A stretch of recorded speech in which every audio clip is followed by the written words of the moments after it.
বাংলা বলছি চ্যানেলটি সাবস্ক্রাইব করুন এবং সমস্ত অনুষ্ঠানের আপডেট পেতে বেল আইকনটি অন করুন। নমস্কার, বাংলা বলছি চ্যানেলে আপনাদের স্বাগত। আমরা এতদিন ধরে ভারত এবং পাকিস্তানের মধ্যে যে পহেলগাঁও কাণ্ডের পরে যে টানাটানি চলছিল, মানে প্রত্যাঘাত পর্ব চলছিল, সেই প্রত্যাঘাত পর্বের মধ্যেই আমরা দেখলাম যে আমাদের প্রতিবেশী আরেক দেশ বাংলাদেশ, যারা এই পশ্চিমবঙ্গের মানুষের সঙ্গে একটা হৃদ্যতা ছিল, সে বাংলাদেশের সঙ্গেও সেখানের সরকারকে সরিয়ে দেওয়ার পরে যে অন্তর্বর্তী সরকার এসেছে, সেই অন্তর্বর্তী সরকার ভারত সরকারের সাথে কোথাও একটা দূরত্ব তৈরি করছে। তো সেই দূরত্ব তৈরি করছে, সেটা যেমন একদিকে, তেমন অন্যদিকে যেটা দেখা গেছে যে এই ভারত পাকিস্তান যুদ্ধ এই আবহে বাংলাদেশের রাজনৈতিক পট পরিবর্তন হয়েছে। কি সেই পট পরিবর্তন? আপনারা সকলেই জানেন যে বাংলাদেশের ক্ষমতাসীন যে আওয়ামী লীগ, অর্থাৎ যার মুখ্য ভূমিকা বা যার নেতৃত্বে ছিলেন শেখ হাসিনা, যিনি বাংলাদেশের প্রধানমন্ত্রী ছিলেন, যাকে ভারতে চলে আসতে হয় সেখানকার মানুষের চাপ বলুন বা সেখানকার মানুষের যে নানা রকম বিদ্রোহ হয়ে উঠেছিল, সেই বিদ্রোহের ফলে তাকে বাংলাদেশ ছেড়ে চলে আসতে হয়। তো এখন দেখা যাচ্ছে যে অন্তর্বর্তী সরকার ডক্টর ইউনূস তার প্রধান, এবং তারা ঠিক করেছেন যে বাংলাদেশে আর আওয়ামী লীগ রাজনৈতিক কোনো কর্মসূচি করতে পারবে না, অর্থাৎ নিষিদ্ধ ঘোষণা করা হয়েছে আওয়ামী লীগকে। অর্থাৎ বাংলাদেশে কি তাহলে প্রশ্ন উঠছে, বাংলাদেশে রাজনৈতিক পরিসর ক্রমশ ছোট করে দেওয়ার চেষ্টা হচ্ছে? যে সমস্ত মৌলবাদী, যে সমস্ত সংগঠন বা মৌলবাদ যারা বিশ্বাসী, তারা চাইছেন যে এই আওয়ামী লীগকে সরিয়ে দিলে তাদের যে সমস্ত কার্যকলাপ তারা চাইছেন, সেই সব কার্যকলাপ বা তাদের স্বার্থ সিদ্ধি পূরণ করা খুব সহজ হবে। আর এই নিয়ে ভারত কিন্তু একটা প্রতিক্রিয়া দিয়েছে। ভারতের বিদেশ মন্ত্রকের মুখপাত্র বলেছেন যে উপযুক্ত প্রক্রিয়া ছাড়া আওয়ামী লীগকে যে নিষিদ্ধ করা হয়েছে তা উদ্বেগজনক। গণতান্ত্রিক দেশ হিসেবে ভারত স্বাভাবিকভাবে গণতান্ত্রিক স্বাধীনতা রোধ এবং রাজনৈতিক পরিসর ছোট করে দেওয়ার বিষয়টি নিয়ে উদ্বিগ্ন। দ্রুত বাংলাদেশে শান্তিপূর্ণ এবং অবাধ নির্বাচন করানোর পক্ষে জোরালোভাবে সওয়াল করছি আমরা। এটা ভারত সরকারের তরফে বিদেশ মন্ত্রকের মুখপাত্র এটা বলেছি। এবং যেটা বিষয় যে বাংলাদেশের অন্তর্বর্তী সরকারের যে এই পদক্ষেপের ফলে বাংলাদেশের প্রাক্তন প্রধানমন্ত্রী শেখ হাসিনার দল আওয়ামী লীগের যাবতীয় কার্যকলাপের উপরে নিষেধাজ্ঞা জারি করা হয়েছে। সেই সঙ্গে রেজিস্ট্রেশনও বাতিল করে দেওয়া হয়েছে নির্বাচন কমিশনের তরফ থেকে। অর্থাৎ এবার থেকে নির্বাচনে কোনো লড়াই করতে পারবে না আওয়ামী লীগ। শুধু তাই নয়, মোহাম্মদ ইউনূসের নেতৃত্বে বাংলাদেশের অন্তর্বর্তীকালীন সরকারের যুব ও ক্রীড়া উপদেষ্টা আসিফ মাহমুদ, তিনি সজীব ভুঁইয়া, তারা বলেছেন যে সোশ্যাল মিডিয়ায় কেউ যদি আওয়ামী লীগের পক্ষে পোস্ট করেন তাহলে তার বিরুদ্ধে পদক্ষেপ করা হবে, নেওয়া হবে যথাযথ ব্যবস্থা। মিছিল বা বৈঠক করলেও নেওয়া হবে আইনি পদক্ষেপ। এখন প্রশ্ন এটাই যে বা যারা হাসিনা সরকারকে ফ্যাসিবাদ বলতেন, যার জন্য তারা হাসিনাকে দেশ ছাড়া করলেন, তারা যে সিদ্ধান্ত নিলেন, অর্থাৎ এতদিন যে তারা বলেন যে হাসিনা ফ্যাসিবাদ সরকার ছিল, তাহলে তাদের এই সিদ্ধান্ত, অর্থাৎ আওয়ামী লীগকে যে প্রক্রিয়ার মাধ্যমে কোনো দলকে কি করেছে, সেই দল যে দলকে নিষিদ্ধ করা হলো সেটা কতটা গণতান্ত্রিক, এটাই কিন্তু বড় প্রশ্ন উঠছে। কারণ গণতান্ত্রিক যদি হতো তাহলে আওয়ামী লীগকে নির্বাচনের লড়াইয়ে সুযোগ করে দেওয়া হতো। আর যদি সত্যি বাংলাদেশের মানুষ আওয়ামী লীগকে সহ্য করতে না পারে, তাহলে তারাই তো ভোটে হারিয়ে দিতেন।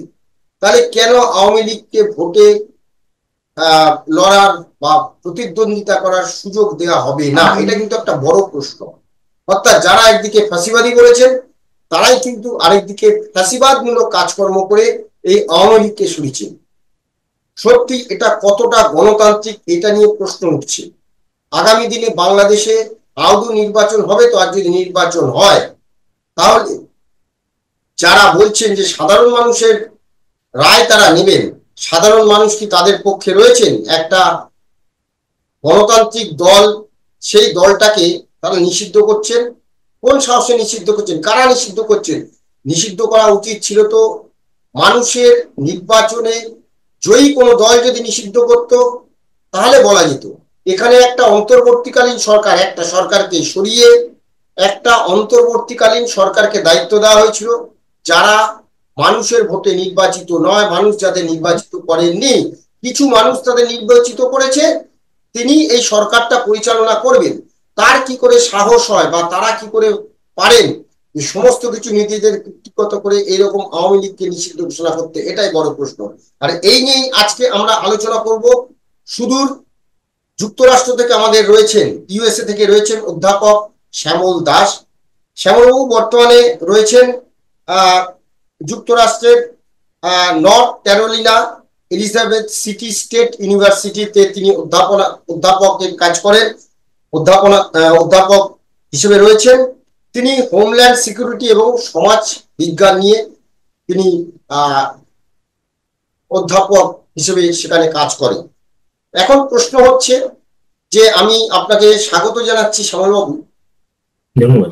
হ্যাঁ, এই যে একটা অন্তর্বর্তীকালীন সরকার, যে সরকার মানুষের ভোটে নির্বাচিত নয়, কিছু মানুষের দ্বারা নির্বাচিত, যাদেরকে দায়িত্ব দেওয়া হয়েছিল একটা সুষ্ঠু গণতান্ত্রিক পদ্ধতিতে নির্বাচন পরিচালনা করে একটা গণতান্ত্রিক সরকার প্রতিষ্ঠা করা, তারা এসে কি করে একটা নির্বাচিত দল, নির্বাচিত সরকার যে ছিল, যে দলের, সেই দলটাকে তারা নিষিদ্ধ ঘোষণা করছে? আপনি কিভাবে দেখছেন, কিভাবে ব্যাখ্যা করবেন? প্রশ্ন খুব জটিল নয় না, আপনি আপনি আপনি বলে ফেলেছেন অনেক কথাই। আসলে ব্যাপারটা হচ্ছে কি, যে আপনি বললেন না যে এরা কিছু মানুষের দ্বারা নির্বাচিত, নট এট অল।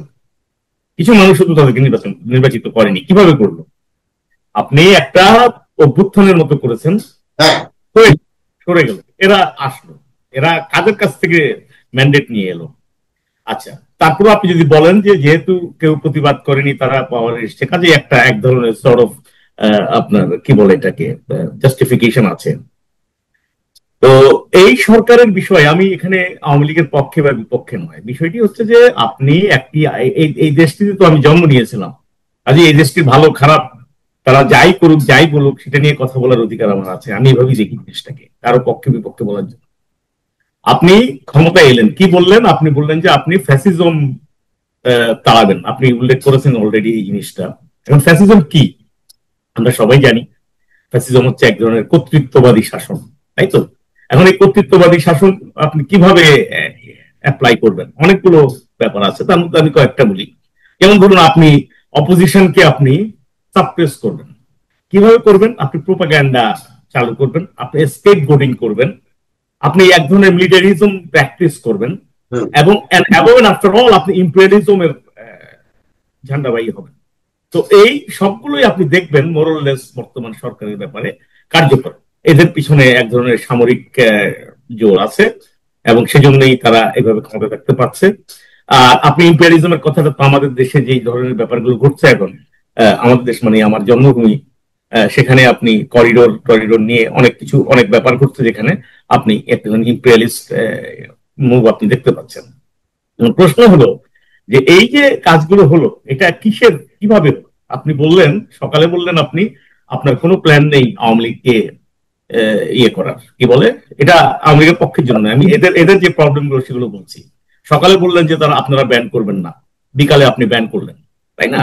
এর গত 8 মাস ধরে তারা বলেছেন যে তারা ব্যান করবেন না, তাদের কোনো প্ল্যান নাই, তাদের কোনো আওয়ামী লীগকে ব্যান করার কোনো প্ল্যান নাই। হঠাৎ করে কেন আচমকা? আপনি কোনো কথা নাই, বার্তা নেই। আওয়ামী লীগ কি করেছে? আপনি শেখ হাসিনা যদি অন্যায় করে থাকেন, তার আপনি তো একটা প্রক্রিয়ার মধ্যে দিয়ে যাবেন, আপনাকে তো প্রমাণ করতে হবে যে তিনি এগুলো করেছেন। আচ্ছা, যদি তিনি এগুলো করে থাকেন তাহলে তাকে নিয়ে আপনার কাজ হতে পারে। আওয়ামী লীগ করেছে, আপনি এটা প্রমাণ করলেন কোথায়? কোথাও কি আপনি দেখিয়েছেন যে আওয়ামী লীগ এটা করেছে? আপনি তো দেখেননি। আওয়ামী লীগের তো কোনো বিচার হয়নি। আওয়ামী লীগকে তো আপনি আপনি যেই ইয়েগুলো দিয়েছেন, ওই যে কি বলে এটাকে, ইন্টারন্যাশনাল ট্রাইব্যুনালে, সেখানে আপনি যেই চার্জশিট দিয়েছেন সেখানে কি আপনি আওয়ামী লীগকে দায়ী করেছেন? কোথাও করেননি তো। তাহলে আপনি কিসের বেসিসে আপনি বললেন যে আওয়ামী লীগকে আপনি ব্যান করবেন? কিভাবে করলেন? কিছু লোক, দুজন বিশেষ করে, তার মধ্যে একজন বেশি, হাসনাত আব্দুল্লাহ, তাই তো, সে সে বলা শুরু করলো, এবং এর ফলে সব লোকজনকে, তাদের তাদের যে লোকজন, আপনি যদি দেখেন এখন তারা যারা যে যে যে কজন তারা এটা করেছিলেন তার সংখ্যা কত, কেমন, তার মানে এটা এটা এটা পেছন থেকে এটাকে মোটিভেট করা হয়েছে, তোমরা এটা করো, আমরা তাহলে এই করবো। লোকজন নাই কিন্তু তেমন এটা হ্যাঁ, পক্ষে। তারা এখন আপনি ডক্টর ইউনূসের বাড়ির সামনে ঘেরাও করেছিলেন, হ্যাঁ হ্যাঁ, যে একে নিষিদ্ধ ঘোষণা করতে হবে। উনি বলেন হ্যাঁ ঠিক আছে, মানে হাত তোলা, বিষয়টা হলো হ্যাঁ হাত তুলবো, হাত তোলা ব্যাপার। অনেকটাই। আপনি আপনি যে ম্যান্ডেটের কথা বললেন, আপনি হ্যাঁ, আমাকে বলুন তো, আপনি তো নিরপেক্ষ মানুষ, বাইরের দেশের লোক, আমি এখন বাইরের দেশের, কিন্তু এটা তো আমার জন্মভূমি, তাই না? সেই জন্য আমি কথা বলছি। আপনি আমাকে বলুন যে এনাদের এই সমস্ত কাজ করার কোনো ম্যান্ডেট কি তারা তাদের আন্দোলনের সময় চেয়েছিলেন? তারা কি বলেছিলেন যে আমরা এই আওয়ামী লীগকে ব্যান করে ক্ষমতায় নিব, ক্ষমতা নিয়ে আমরা আওয়ামী লীগকে ব্যান করবো? তারা কি বলেছিলেন যে আমরা ক্ষমতায় এসে স্বাধীনতার যত ন্যারেটিভ আছে সব চেঞ্জ করে দেব? তারা কি বলেছিলেন যে আমরা ক্ষমতায় এসে বঙ্গবন্ধুর স্ট্যাচু বা আপনি যে স্কাল্পচার যেটাই বলেন, বা স্বাধীনতার যে আমাদের প্রতীকগুলো, এগুলোকে আমরা অপমান করব? আমরা বলে দেবো যে বাংলাদেশের স্বাধীনতার যুদ্ধে বঙ্গবন্ধু কোনো ব্যাপার না, এটা অন্যরা করেছে, এবং এটা এটা আসলে এমন ব্যাপার না। মেইন ব্যাপারটা 2024-এর সেই ঘটনাটি, আপনি কি এগুলো আমাকে বলেছেন? আপনি যখন এটা চলছিল, আপনি যে এগুলো করছেন, কিসের আপনি ম্যান্ডেটটা কিসের কিসের পেয়েছেন? আপনি কোত্থেকে এই কাজগুলো করছেন? কিসের ইয়ের ভিত্তিতে, ম্যান্ডেটের ভিত্তিতে আপনি এই কাজগুলো করছেন? আপনি হিসাব করে দেখুন না যে তারা ক্ষমতায় এসছেন, ক্ষমতায় এই যে আন্দোলনটি যখন শুরু হয়, আপনার মনে আছে হয়তো। এখানে আমার একটা প্রশ্ন আছে, যে ক্ষমতায় এসছেন, ক্ষমতাটা এলেন কি করে? সেটাই তো, সেটাই আমি আমি যে আপনাদের যে যারা বিদ্রোহ করলো, ছাত্র আন্দোলন হলো, তারা বললো যে হাসিনা ফ্যাসিবাদ, তাকে সরাতে হবে, এবং রাজাকার থেকে শুরু হলো যে আন্দোলনটা, তা সেই আন্দোলনটা ধীরে ধীরে একটা বৃহৎ আকার নিল, প্রচুর মানুষ সে মৃত্যু হলো, পুলিশ গুলি চালালো, একটা অস্থির অবস্থার সৃষ্টি হলো। সেখান থেকে সেনাবাহিনী এসে শেখ হাসিনাকে বললেন যে আপনি পদত্যাগ করুন, বা আপনি তাড়াতাড়ি দেশ ছেড়ে পালান। এবারে যে মানুষগুলো আন্দোলন করলেন, ছাত্ররা, পরে জানা গেল যে তাদের পেছনে যে কি একটা পরিকল্পনা ছিল, সেগুলো তো আস্তে আস্তে প্রকাশ হচ্ছে। সেটাই আর কি। তো সেই পরিকল্পনা অনুযায়ী আপনি এসে ক্ষমতায় দখল করলেন, কিন্তু আপনি তো গণতান্ত্রিক পদ্ধতিতে ক্ষমতা গ্রহণ করেননি। না, আপনি হ্যাঁ, আপনি কি করে একটা অগণতান্ত্রিক ভাবে পদে বসে আপনি কি করে একটা গণতান্ত্রিক যে দল, যারা মানুষের দ্বারা নির্বাচিত হয়ে এসেছিল, আমি ধরলাম যে সে নির্বাচনে যদি সত্যি সত্যি মানুষ ভোট দিতে পারেনি, তাহলে 100 জনের মধ্যে যদি 50 জন তো ভোট দিয়েছেন, 50% তো মানুষ ভোট দিয়েছেন, কি 40% মানুষ তো ভোট দিয়েছেন, তাহলে মানুষ তো তাদের দিয়েছে, তারা তো বাংলাদেশের মানুষ, তারা তো তাদের বসিয়েছে, ক্ষমতায় বসিয়েছে। আমার এখানটাতেই প্রশ্ন যে আপনি কোনো মানে মানুষের দ্বারা নির্বাচিত না হয়ে অগণতান্ত্রিক ভাবে এসে পরিকল্পিত ভাবে আপনি একজনকে সরিয়েছেন, তাহলে এইটাকে কি ফ্যাসিবাদ বলা যাবে না? অবশ্যই যাবে, যাবে না কেন? আমি আপনাকে বলছি আরো আরো একটু এতে যান। আপনি আপনি ভাবুন যে এইটা আরেকটা কথা, আপনি বারবার বলছেন যে শেখ হাসিনা পালিয়েছেন। নো, নট এট অল, তিনি কিন্তু পালাননি। শেখ হাসিনা, আমি স্ট্রংলি এই কথাটা বলি আপনার এখানে, শেখ হাসিনা পালাননি। এটা এটা আরো আর একটু আপনাদের কাছে ইনফরমেশন আমার চেয়ে অনেক বেশি আছে। আপনারা জানেন ঘটনাটি কিভাবে ঘটেছিল, এবং এইটাতে শেখ হাসিনা পালাননি, তিনি সরে গেছেন এই দেশের স্বার্থেই তিনি সরে গেছেন বলে আমি মনে করি। তিনি অবশ্যই তিনি পালাননি। আচ্ছা, এটা হচ্ছে একটা, এটা নিয়ে অন্য সময় যদি আপনি কখনো সুযোগ দেন আমাকে, আমি আলাপ করবো। কিন্তু আমি যেহেতু এটা ফলো করি, এগুলো আমি ফলো করি, এগুলো আমার ডিসিপ্লিনের ইন্টারেস্টে আমি ফলো করি, তো আপনার সাথে তখন এটা নিয়ে আলাপ করা যাবে। এখন বিষয়টা হচ্ছে কি, আপনি ক্ষমতায় এসছেন, এটাতে ইটস এ কু, আপনি একটা কু করেছেন। আপনি কু করে আপনি ক্ষমতায় এসেছেন, এবং ক্ষমতায় এসে আপনি কিন্তু এটাকে বিপ্লবী সরকারও বলেননি, অনেকে বলে না যে তারা বলছে না তারা বিপ্লব, এটা তো বিপ্লব নয়, বিপ্লবের তো একটা ডেফিনেশন আছে বা ইচ্ছে মতো বললে কি হয় নাকি?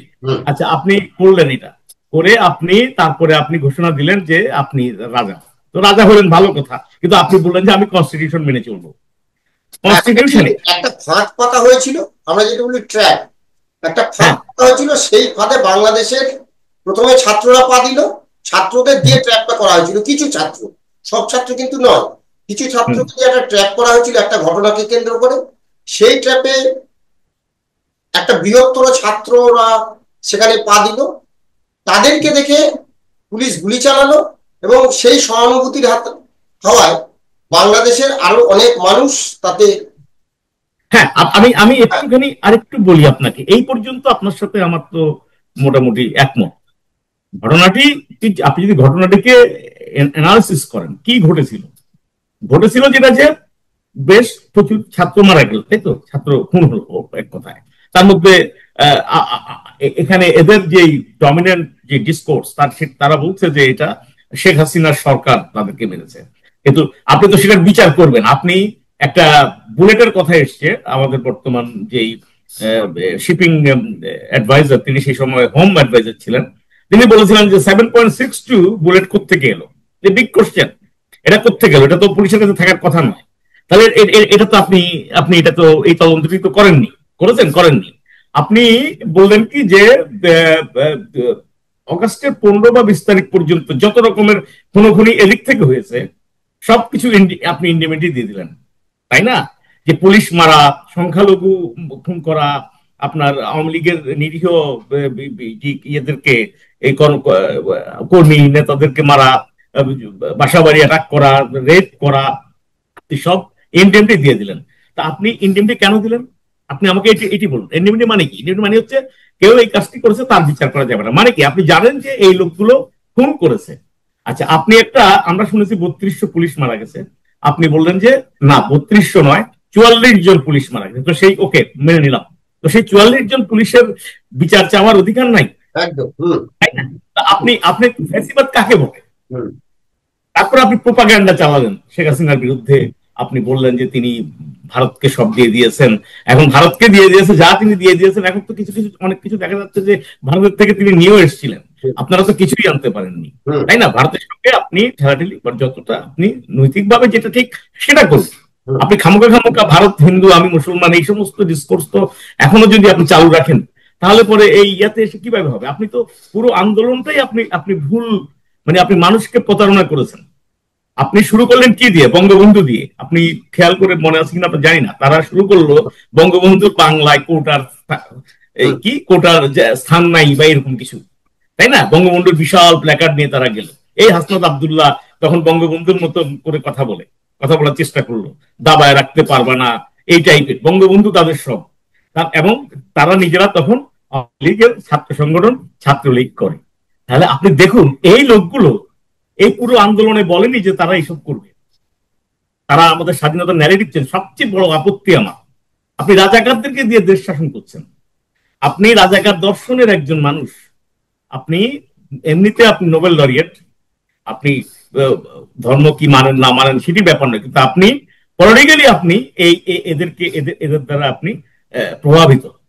তা না হলে এই হাসনাত আব্দুল্লাহ পরবর্তীকালে শিবিরের জয়েন করলো, বা সাজিস আলম, আপনি এদের কথাতে আপনি কেন অ্যাকশন নিচ্ছেন? আপনি আমাকে এইটি বলুন। আপনি করিডোর, এরা করিডোর নিয়ে কোনো কথা বলছে না। আপনি খেয়াল করুন, এই যে এনসিপি নামের নতুন দলটি, তারা আমাদের দেশের বিভিন্ন জিনিস এগুলো নিয়ে কথা বলছেন। আমাদের দেশে জিনিসপত্রের দাম বেশি, আমাদের দেশে ক্রাইম হচ্ছে, আমাদের দেশে বহু রকমের, ওগুলো নিয়ে কোনো কথা নেই। তারা হঠাৎ করে আজকে বললো কি আওয়ামী লীগকে ব্যান করতে হবে। কেন এখন আওয়ামী লীগের কি ফাংশন আছে? আপনি 8 মাস ধরে করলেন না, এখন কেন করলেন? আপনি তো একটা ব্যান করার তো একটা রুল আছে, একটা নিয়ম আছে। আপনাকে তো বলতে হবে যে স্পেসিফিক্যালি প্রমাণ দিয়ে বলতে হবে যে এই কাজগুলো আওয়ামী লীগ করেছে। আপনি তো যখন পুলিশ গেল আপনার ওই যে ইয়ে করার জন্য, কি বলে, আপনার পোস্টমর্টম করার জন্য, তাদেরকে আপনি ডেড বডি তুলতে দিলেন না কেন? ওখানে 7.62 বুলেট আছে, তাই আপনি কেন তুলতে দিলেন না? তাহলে তুলতে যখন না দেবেন, তখনই তো আমাদের মনে হবে যে পুরো কাজটি কি আসলে শুধু আওয়ামী লীগই করেছে, তাদের সরকারই করেছে। আপনি আওয়ামী লীগ তো আর করেনি, করলে সরকার করেছে, তাই না? এখন আপনি যখন এই গুলির যে হিসাব নিকাশ ডেড বডি তুলতে দিবেন না, পুলিশকে মেরে ঝুলিয়ে দিয়েছেন পুরাপুরি। আপনাকে আমি বলি ব্যক্তিগতভাবে, আমরা 80-র দশকে ঢাকা বিশ্ববিদ্যালয়ের ছাত্র, তখন এরশাদ সাহেব ক্ষমতায়, এবং আমরা তখন মোটামুটি ভাবে এই বিভিন্ন দলের মধ্যে কিন্তু বিভিন্ন রকমের সন্ত্রাসী এলিমেন্ট ছিল। ছাত্রলীগও ছিল, ছাত্র দলেও ছিল, এবং শিবিরেও ছিল। কিন্তু ছাত্র দল এবং ছাত্র শিবির, ছাত্রলীগ হচ্ছে আওয়ামী লীগের, আর ছাত্র দল হচ্ছে বিএনপির। এই দুই দলের যারা সন্ত্রাসী ছাত্র নেতা ছিল, তাদের মারধর বা বিভিন্ন রকম কর্মকাণ্ডের কোনো স্পেসিফিক প্যাটার্ন ছিল না।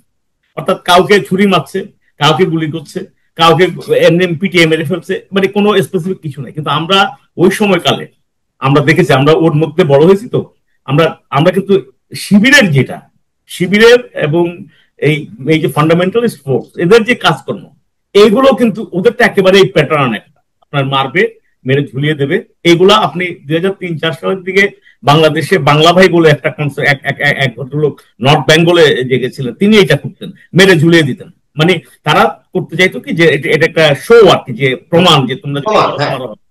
এখন এই জিনিসগুলো তারা এখানে করছে, যখন করা শুরু করেছে তখন আমরা লেখালেখি করছিলাম অল্প কয়েকজন তখন, যে এটা তো পুরোপুরি ওই গ্রুপ, এর মধ্যে ওই গ্রুপ ঢুকে গেছে।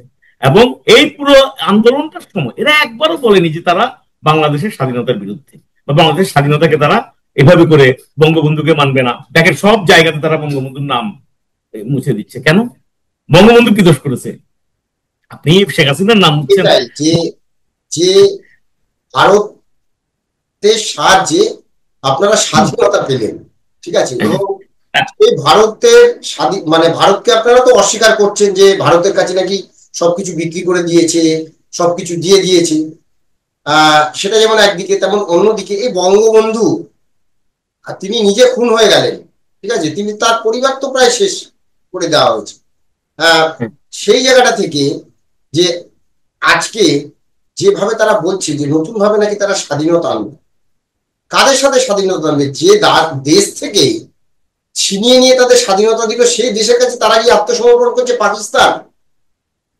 আপনাকে একটা কথা বলি, আপনি যদি আপনাকে এখানে আমি জানি না কিছু দেখানোর কোনো সুযোগ আছে কিনা, মানে আমি কি একটা ছোট্ট একটা স্লাইড দেখাতে পারি? জাস্ট এক মিনিট। আমাদের এখন ওই সিস্টেমটা নেই, পরে কোনো আলোচনায় আমরা হয়তো, না, আমি আনতে পারি, আপনারা চাইলে আপনারা যাও, ঠিক আছে, আমি বলি। এই বিষয়ে, এই যে বিষয়টা বাঙালিকে এত সহজে অ্যাসেস করে ফেললে তো সমস্যা, আপনারাও করবেন না, এবং এই ইউনুস সরকারের যারা কুশীলব আছে তারাও করবে না। বাঙালি এত, মানে আমরা, হ্যাঁ ঠিক আছে, আমি শেখ হাসিনাকে পছন্দ নাই করতে পারি, কিন্তু আপনি বললেই আমি শেখ হাসিনার স্বাধীনতাকে ছেড়ে দেবো, স্বাধীনতাকে অ্যাবান্ডন করবো, এইটা আবার ভাববেন না, কিন্তু কেউই ভাববেন না। বাংলাদেশে 30 লাখ লোক জীবন দিয়েছে এই স্বাধীনতার জন্য। ফাইজলামি নাকি? পৃথিবীর ইতিহাসে আছে নাকি এটা এরকম ঘটনা? 2 লাখ মা বোনকে আপনারা রেপ করেছেন। তখন এই মা বোনদের মধ্যে আপনি 4 বছরের, আমি আগে যখন আমার ক্যারিয়ার শুরু করি এই দেশে, তখন আমার মেয়ে 4 বছর বয়স। আমি ক্লাসে বলতাম, যখন বাংলাদেশের পরিচয় দিই, যে আমি বলতাম যে my daughter could have been raped in 1971 had he alive. আমি এই কথাটি বলি।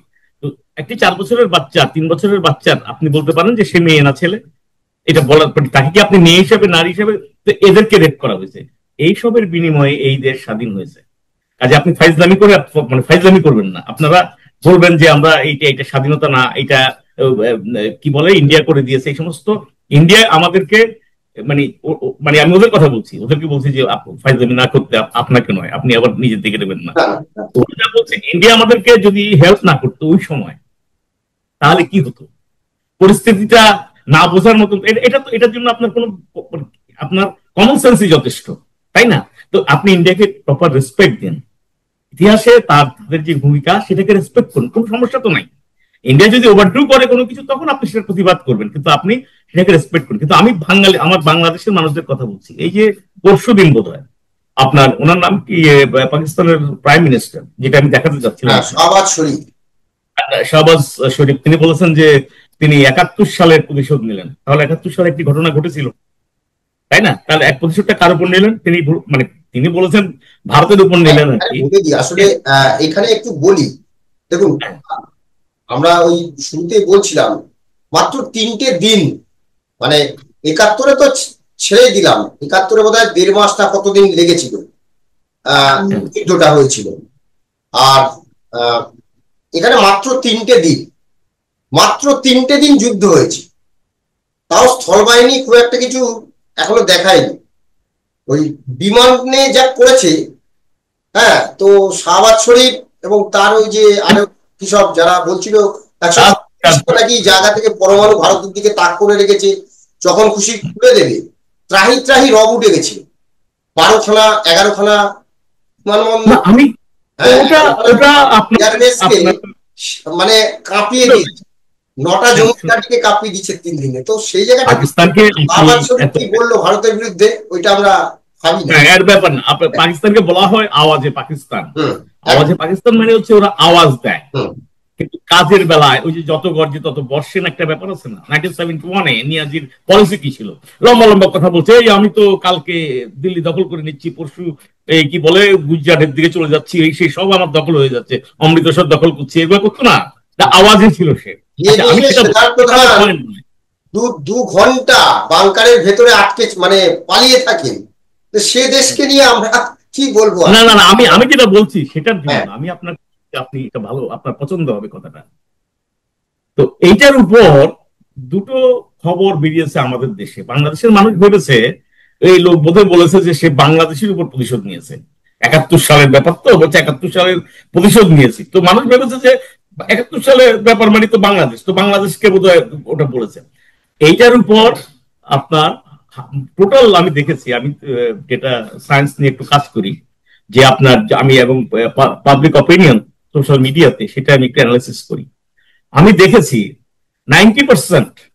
90%-এর উপর মানুষ এত গালাগালি করেছে ওই লোককে। এরা ভারতপন্থী নয় কিন্তু, বাই দা ওয়ে। এদের মধ্যে একটা বিরাট অংশ আছে, আপনি দেখবেন যে বাংলাদেশের একটা বিরাট অংশ আছে যারা এই ভারতপন্থী নয়, তারা ভারতীয় অনেক কিছুকে তারা পছন্দ করে না।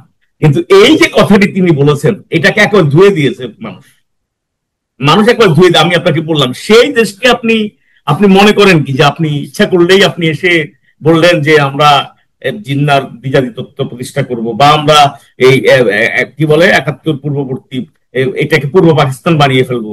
আপনি এত সোজা তো নয়। এই দেশের 30 লাখ লোক একদম। তো আমাদের সময় প্রায় শেষের পথে, আমরা এবার কনক্লুশন টানবো।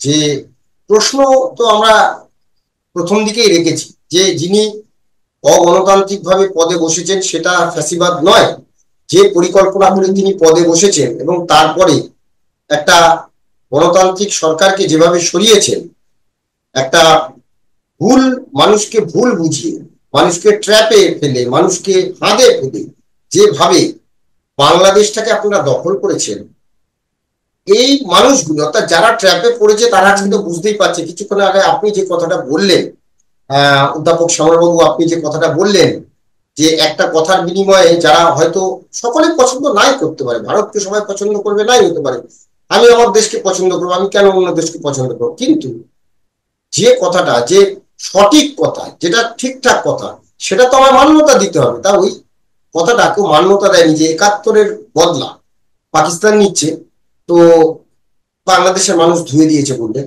তো এই বাংলাদেশের এই মানুষগুলোই কিন্তু আগামী দিনে আপনাকে ওই পথ থেকে কিন্তু টেনে নেওয়া হবে, আর সেটা খুব শীঘ্রই হতে চলে। যাদের জন্য আপনারা একটু লম্ফজম্প করছিলেন, ওই পাকিস্তানকে তো দেখিয়ে দিয়েছে ভারত। আর পাকিস্তানকে যে যে দেশ পেছন থেকে সাহায্য করেছে দেখছেন তাদের কি অবস্থা।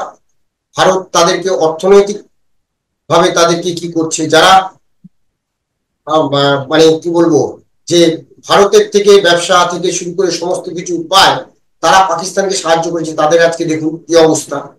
তো বাংলাদেশের মানুষের কথা ভাবুন, একটাই আমাদের কথা, যে এই শেখ হাসিনার দলকে সরিয়ে দিলাম বা কিছু করলাম, এটা না ভেবে সাধারণ মানুষ বাংলাদেশে কি অবস্থায় আছে, নিত্য প্রয়োজনীয় যে জিনিস, সেই জিনিসের দাম কোথায় চড়েছে, মানুষ খাবে কি আগামী দিনে।